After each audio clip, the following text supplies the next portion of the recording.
we've had 1947 to 2018. This is a journey I want to take. And from 2018 to 2047, that's a journey we want to foresee.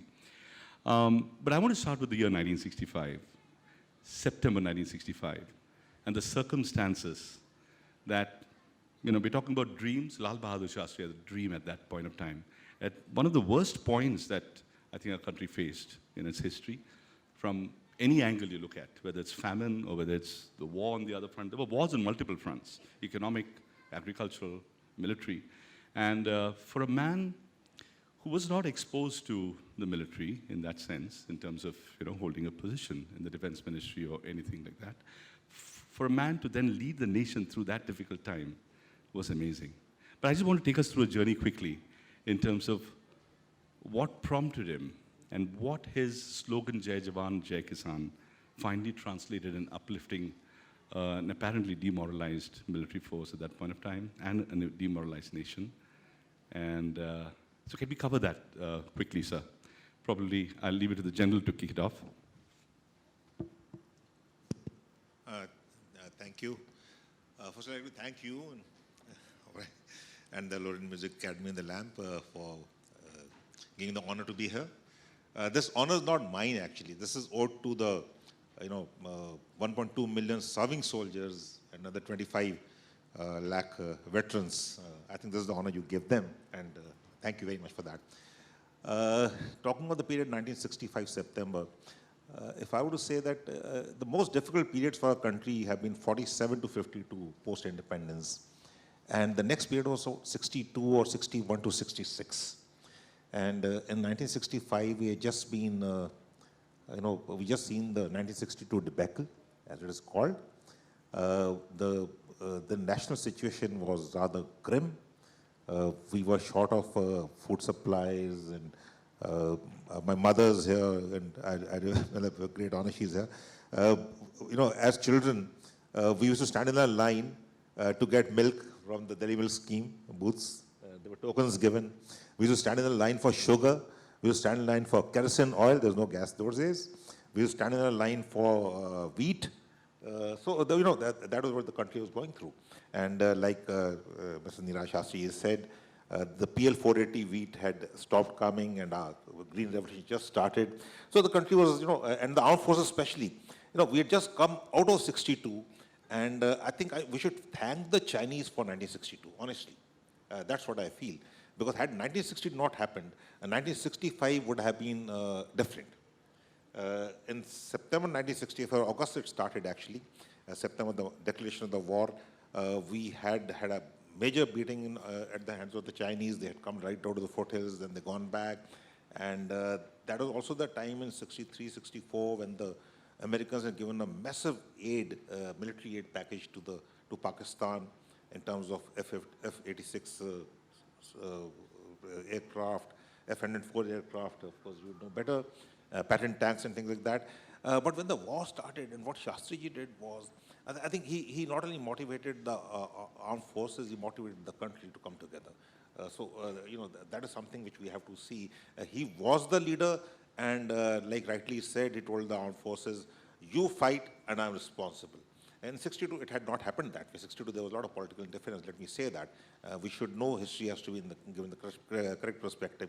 So it was Shastriji who gave us, I think, that aim in life to do well. He gave us the, he's the force behind it. He was a leader of par excellence. You see, if the question was asked, what do you think of Shastri, one word? I think he's the ideal Indian. He's the Indian we need to follow. What did he do? Something, we from the National Defense Academy, Khadakwasla, we had a prayer.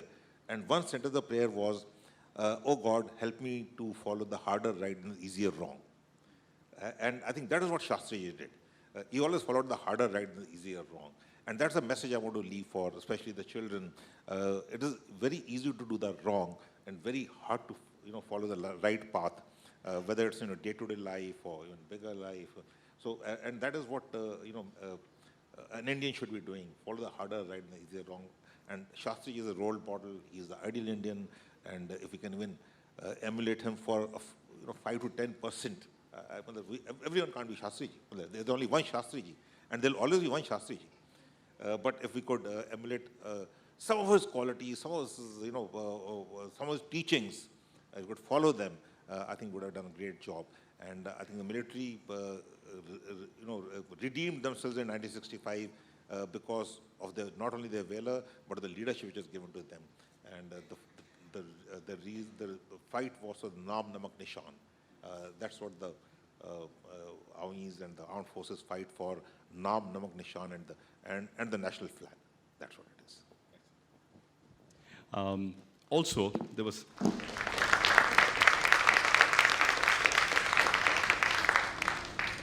We're going to be able to play this back on tape later, okay? It's going to be recorded and made available. It's very inspiring stuff. And the Air Force, that particular, I remember from the family telling me about one particular evening when there was a crucial decision made at a particular point and a particular juncture in 1965, where if the Air Force had not intervened, probably would have lost a major chunk of Kashmir. And I remember I met one of the war heroes at that point of time, Air Marshal Denzel Keeler personally, not realizing 10 years later I'm going to be talking about him today. But yeah, these are great war heroes. But here, I'd love to hear from, let's leave it to the Air Marshal to speak about the Air Force's experience in 1965. Thank you, Aubrey, and thank you, Lauren, for inviting us for this very, very patriotic evening. And let me start with one more patriotic act of presenting to my panelists. India band, friendship band, so that we Indians are always patriotically connected. And there is one for Lauren, and I'm going to give it to you whenever you will come up. Okay. Yes. And kindly put the right side up, the saffron up, and the green down. Okay, ladies and gentlemen, as far as the Air Force is concerned, I have a slightly different perspective because in 1962, vis-a-vis the Chinese, Indian Air Force had much more modern aeroplanes in the Vampire, the Tufani, the Mystere, the Hunter, the Canberra, vis-a-vis the MiG-15s and MiG-17s and few MiG-19s and a few Tu bombers that the Chinese had. But what actually happened was that there was a Cuban crisis going on in America. The Americans told our politicians, our Prime Minister, please do not get the Air Force involved because it will become a very big war. And that is why the politicians of that time in 1962 did not allow the Indian Air Force to be used, in spite of the Indian Army repeatedly requesting, because we were having some losses. Then came 1965. We had become even better, but by then we had a decisive Prime Minister in Shri Lal Bahadur Shastri. You know, the war was about to begin. He had called the three chiefs and said, gentlemen, get going when the time comes. And finally, on 3rd September, the Pakistanis made a preemptive strike. They used 50 aircraft.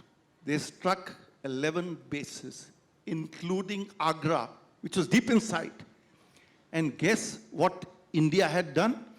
They had covered the entire Taj Mahal with trees and plants, so that at night, when the Pakistanis will strike, the Taj Mahal will not shine because the marble shines, because if they will see it, they will strike the Agra airfield. One more thing I will tell you, that the Air Chief then, Arjun Singh, and his counterpart in Pakistan, Asghar Khan, were friends from pre-independence days. They had a telephonic talk between them to say that we will not bomb public, we will not bomb cities, we will not bomb residences. That was the kind of understanding. And one more thing I will mention about the Keeler brothers. There were many famous air combats that took place during the 65 war. But the most famous of that were the Keeler brothers. On 6th September, first, the elder Keeler brother, Trevor, shot flying a gnat, he shot a saber. And 10, 12 days later, the younger brother, Denzil, again flying a gnat, shot a saber. And that is when the gnat, we started calling it the saber slayers. There are many stories, but there are many generals and admirals who must talk, and therefore I will leave 65 war at that. Right. It's a very interesting juncture, in fact, in the history of India. And I want to move forward from the 1965 war, but the inspiration of Jai Jawan, Jai Kisan, and the impact that it had on the armed forces, we're going to see as we discuss further. Next episode, 6 years later, was the 1971 war. And I think the 1971 war... Aubrey, I just want to Sure. say a couple of things about 65. The Navy didn't participate in the 65 war, and that was a good reason. The Prime Minister made a decision. And did he make a right decision? Of course. Did the Navy like it? No, because we wanted to go to war. But the Prime Minister understood. He did not want to escalate the war. He said, we have a conflict, let's leave it as a conflict. I just want to bring two issues of Lal Bahadur Shastri Ji, which will tell you the man he is. After the Ran of Kutch, which happened in early 65, which was the first part of the 65 episode, when the ceasefire was done, and he had gone to to London for the Prime Minister's Commonwealth Conference. There was a meeting between him and Ayub Khan, General Ayub Khan. And General Ayub Khan told Shastri Ji,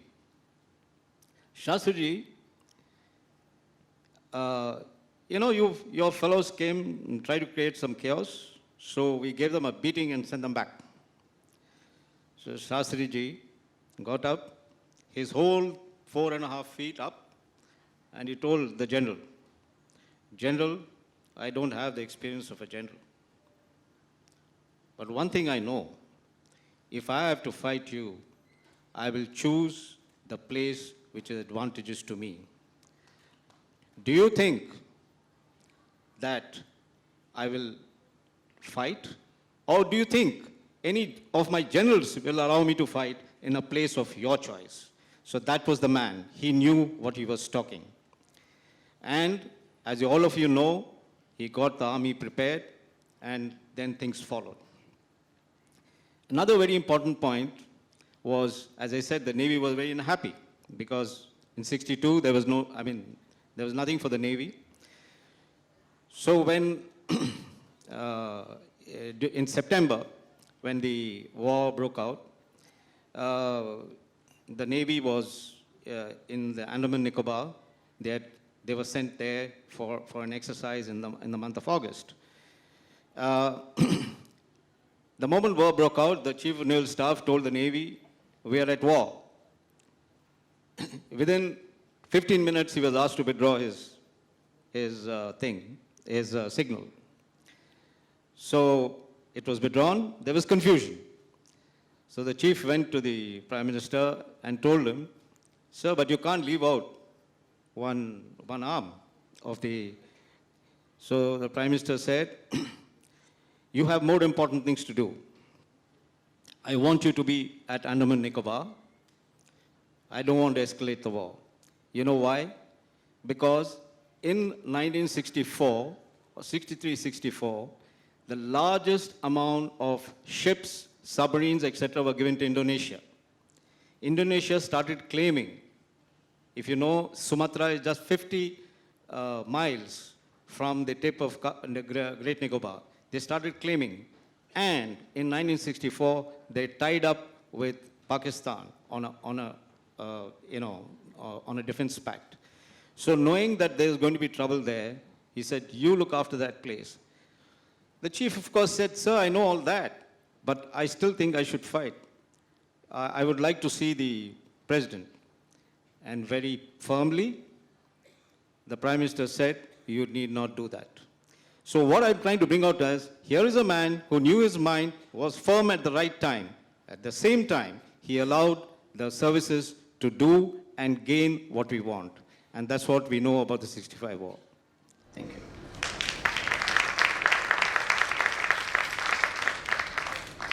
And he was very clearly a man of peace.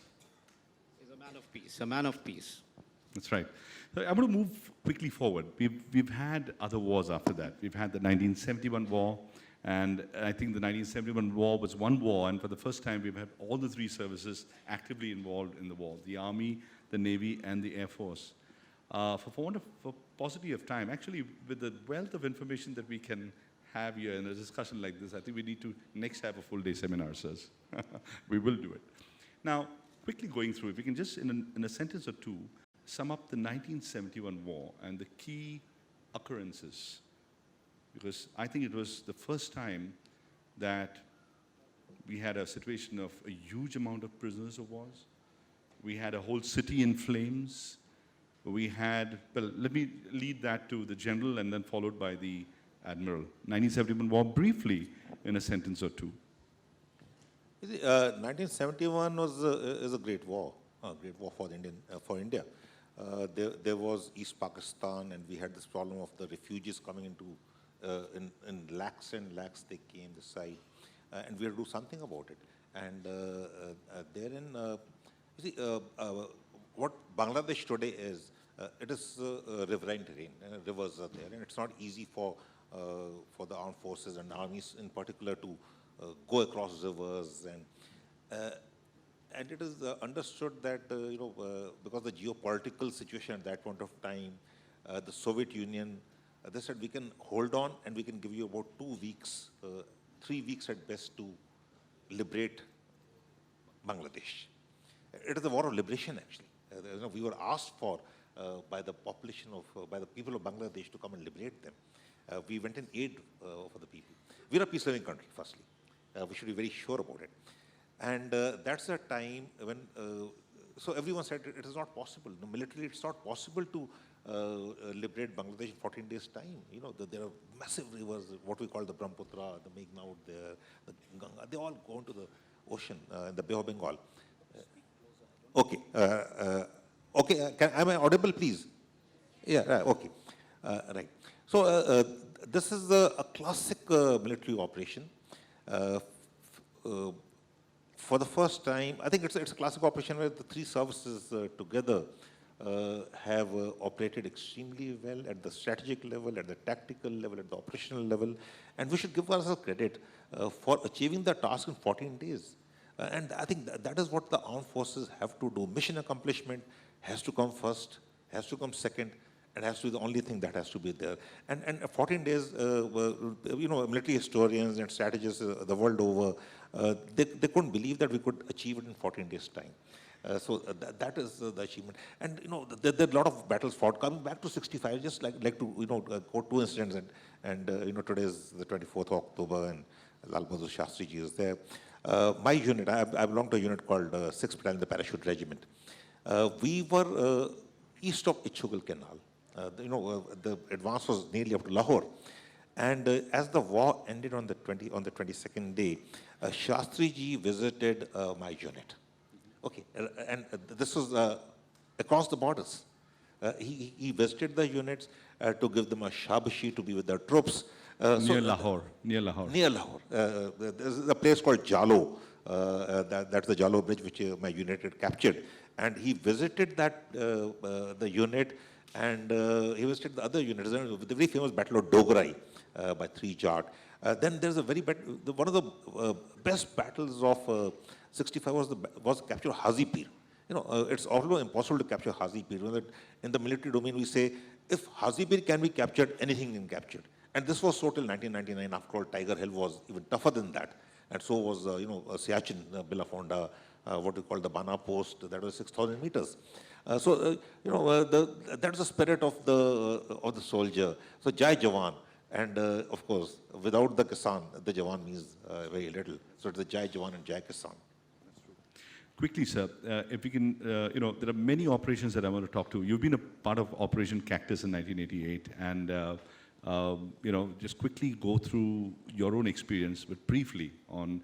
This was an operation that took our armed forces, the Army and the Navy also was involved overseas to Maldives, and the Air Force was involved overseas in Maldives. Quickly, a sentence or two in terms of you were there in the operation. Yeah, the Maldives is very close to my heart, actually. It was on the 3rd of November. I was sitting in my office around 9:30, 10. I got a call from the vice chief, and I was a major that time, and the vice chiefs don't speak to majors in any case. We have a very strong hierarchy, which we follow. And he says, be prepared to move to an island, and, So we were invited by the Maldives president that time, President Gayoom. And, honestly, we did not know where Maldives was. This is 1988. Google was not, Google had not been discovered by us. Google didn't exist. Google was not born. Mom Google was still to be born as yet. So we didn't know very much about it. But hats off to the, to our soldiers, sailors, air warriors. And within 16 hours of the first indication of an impending operation, we had moved to Maldives, we had landed in Maldives, and most of us will not realize, Maldives, the capital is Malé, and some of course have been there now. Malé is just about 2.5 square kilometers with a population of 55,000. It's a very small place. We are a big country, huge country. I think Malé would be as big as Kingdom of Dreams, I suppose, a little more than that, including the car parking. And we reached out there blind totally. We landed in Halule, which is the airfield, took the boats, and hats off to the pilots who landed us. Lieutenant Bevoor was there, and Air Marshal Goyal. Because when we're landing out there, it's about 46 meters wide, the airstrip. And even if one of the, coup leaders or the rebels out there, or the mercenaries, whatever you call them, had put even a bicycle on the runway, that would have been the last of us in the first aircraft. But then I suppose our training is such, we trust everyone, and we have to move together. And that is how it was achieved. And we could rescue the president of Maldives in 16 hours. And again, let me boast about it today.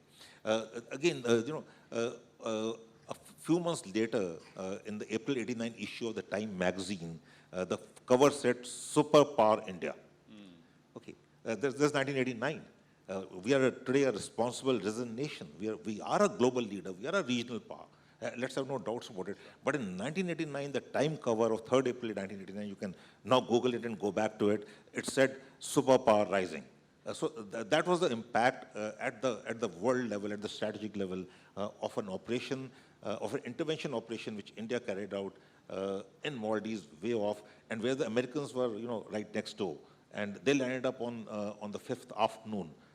We had the Navy and the Air Force and the Army all there on the 3rd, 4th night for that operation. It's a beautiful overview. I want to move it, I'm going to move a little quickly, and I want to come down to the current scenario. And I remember 1999, when we had the Kargil War, the Navy was not involved, but the Air Force and the Army were involved, and we had a strategic disadvantage in terms of heights at that point of war. Can you quickly, highlight what the Air Force did to support the Army at that particular situation?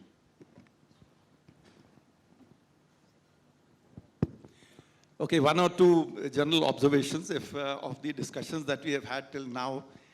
It seems that 3rd happens to be an important date for starting wars.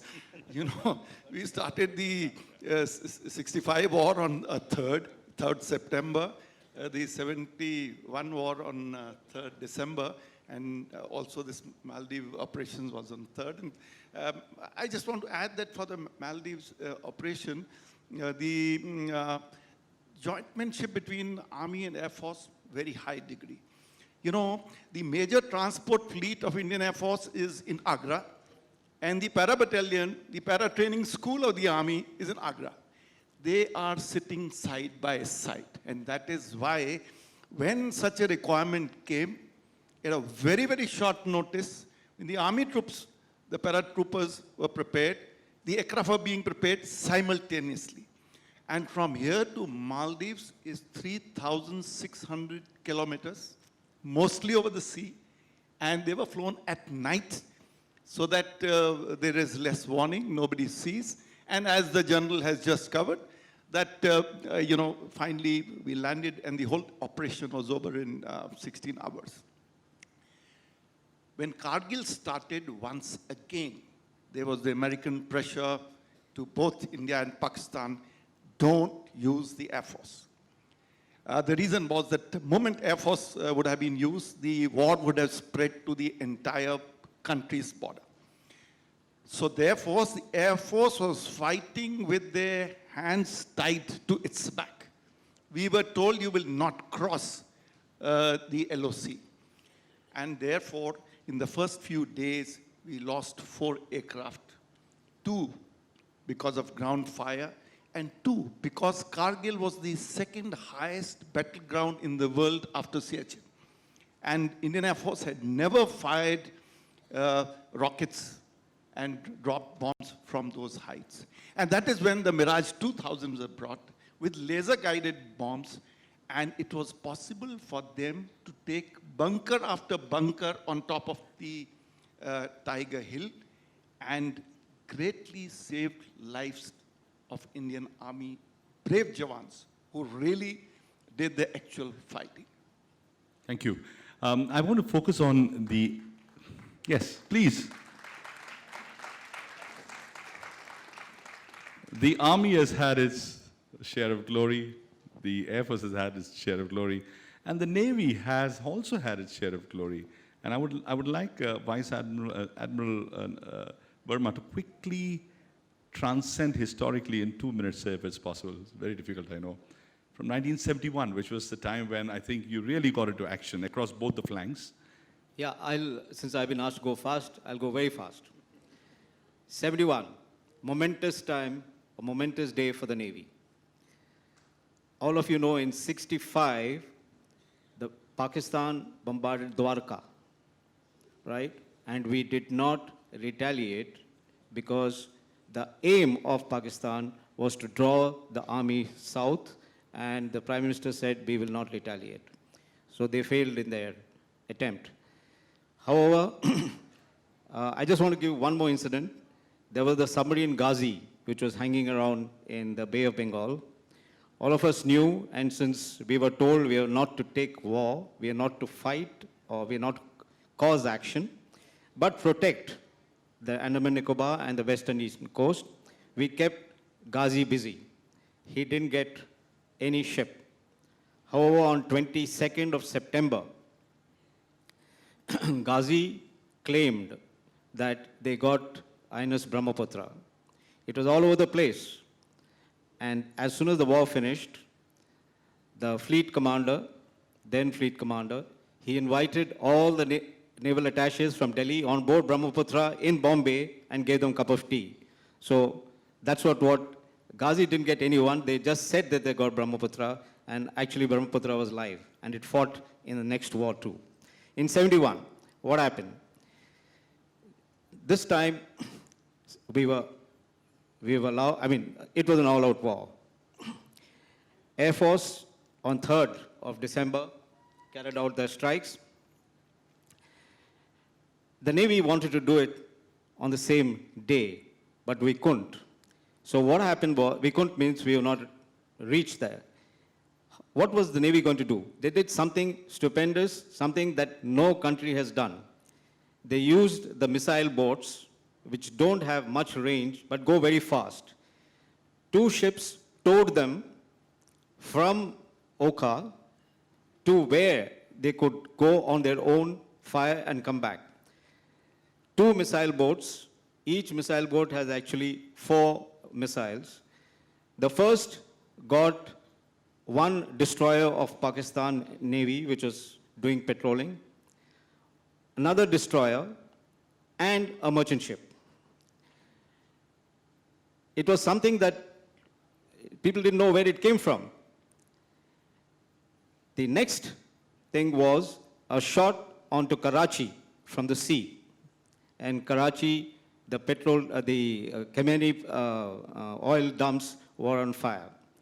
Prior to that, this was on the night of 4th and 5th. On 3rd, when the Air Force struck they also struck the same place, and there was some fire. The Pakistanis tried to put out the fire, and sure enough, 24 hours later, another lot of missiles from the sea. So that was called Operation Trident, and it was an absolute success. As I mentioned to you, this was a retaliation for what happened in Dwarka. So the Navy did not forget Dwarka, though we were not allowed to do anything at that time. I must also say that when they bombarded Dwarka, nothing happened. There was one railway engine and one cow or something got hit, that's all. And there were some, 250 bombs that were, shots which were fired. Most of them had fallen into the mushy thing between the temple and the railway station. And the beauty about it is, when the naval people went there to see what it was Indian ordnance. That means pre-war ordnance made in India went that side and came back to us in Dwarka. So that's a small trivia that I thought I must mention to you. Coming back to 71, when this happened, this unnerved Pakistan totally. Because Karachi is the most important port of theirs. It's on fire. 3 of their ships are gone, right? Then on 8th, 9th December, another group of ships, this time went towards Jivani, which is towards the Iranian coast, between, I think, to basically put off a submarine which was hanging around there. And we got the message that they had already communicated that we're going to head that way. That was a diversionary tactic. It had another missile boat with him. They let the missile boat, it went, and once again, it fired. By then, what they were doing is their ships were mingling around with their merchant ships. So he got 2 merchant ships, and he got Dhaka. Dhaka was their tanker, right? And the whole thing went up flames. So no more fuel for the Pakistan Navy. And the second one, again on 8th, 9th December, was fired on Karachi. So there was total dominance on the Bay of Bengal. And before that, I'm sure these gentlemen would have told you, on the east, you had Bangladesh, which was liberated. The war on the east, also the Air Force, the Army, and here the Navy. You would all heard of Ghazi. I mentioned to you, Ghazi was there in 65 in the Bay of Bengal. And in 1971, they had sent Ghazi to the Arabian Sea into the Bay of Bengal. They wanted to get Vikrant. From intelligence, we knew that they are getting Vikrant. So quietly, Vikrant was sent away to Andaman Nicobar.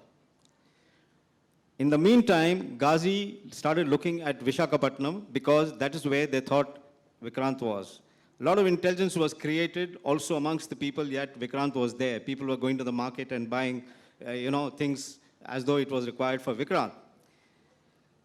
He got taken in, and therefore he started mining the port of Vishakhapatnam. And INS Rajput, which is an anti-submarine ship, went out and did get some contacts. When we say contacts, we get to know that is there because it's only through sound. Dropped a few depth charges. Don't know what happened, but sure enough, there was a big thing, and actually Ghazi blew itself up while laying the mines. So their best submarine, which is the thing, was also finished. Moment Ghazi went away, Vikrant came in, and then that was history. All the aircraft from Vikrant had a field day in Chittagong and Cox's Bazar. And we had total dominance of things, so that none of the Pakistani army or anything could move away by ship.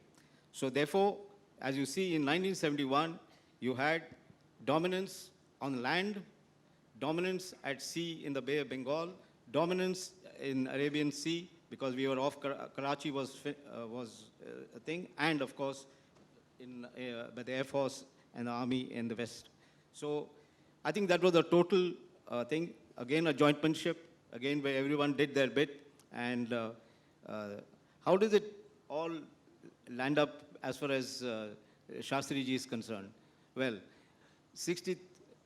it was during his time, lot of contracts, or a lot of agreements were put in place to be able to get those systems which were put to use. Unfortunately, he was not there to see it. True. True.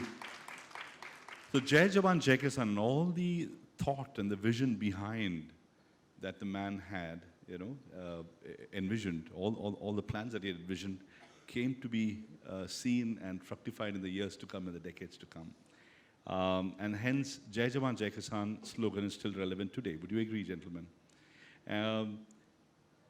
Looking at the future, and I just want a one-sentence answer, okay? Very difficult, but not impossible. A one-sentence answer, a maximum two. What do we see? Because Vigyan, technology, science, knowledge is a part of progress. The second angle is that and he was a man, he was a hero of war and peace. He was a man of peace. And if we have to progress as a nation, we need peace. In order to attain peace, I think the doctrine of deterrence is important. In one sentence, or maximum two, and if I could start this way and end with the Air Force, where do you see India going from today to 2047? We have our BrahMos, we have our Agni missiles, etc. Where do you see us going? Which direction? In one sentence, where do I see India as? I see India as a great power in the years to come. I see Indians everywhere leading in every sphere. I'm a believer. I'm a proud Indian. I'm an optimist. And I think we need to transform India into a modern, prosperous, and a secure nation. Thank you, sir. Thank you. Admiral Varma. Yeah. Well, I'm born in 1947, all right? So for me, my life is India, right? So I see India going, as far as technology is concerned, they're on. All of you have heard what's happening in the space. We have a nuclear submarine at sea, made in India, designed in India. I think we're the only country who's done everything ourselves and put it at sea, right? And that is, as he just said, as far as deterrence is concerned, if we are ever, and see, India is a peace-loving country. We have said that we will not use the missile, the nuclear missile, unless we are provoked to do that. In case somebody, only if a nuclear nation hits us with a nuclear missile, we will give an unacceptable response. Otherwise, we are peaceful. So that's why the third leg of the triad, you can fire from sea, from air, from land, and from sea, as you know, nobody knows where it comes from. So once you have had the triad, I think we are on the right track. And as far as the military is concerned, I'm sure we're on the right track. I'm also happy to see the way we are going in space, the way we are going in any kind of technology.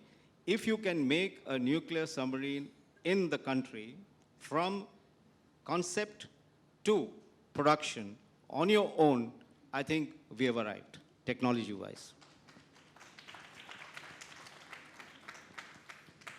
As always, I notice that the Air Force has the last word. So my one sentence is over. And my second and the last sentence is that after seeing this excellent patriotic cultural songs program this evening, we three of us from the military who've had their time are very excited and feel proud that our future generation is outstanding. And they're going to do a great job. And I am going to request each one of you here and the panelists to give them a big hand.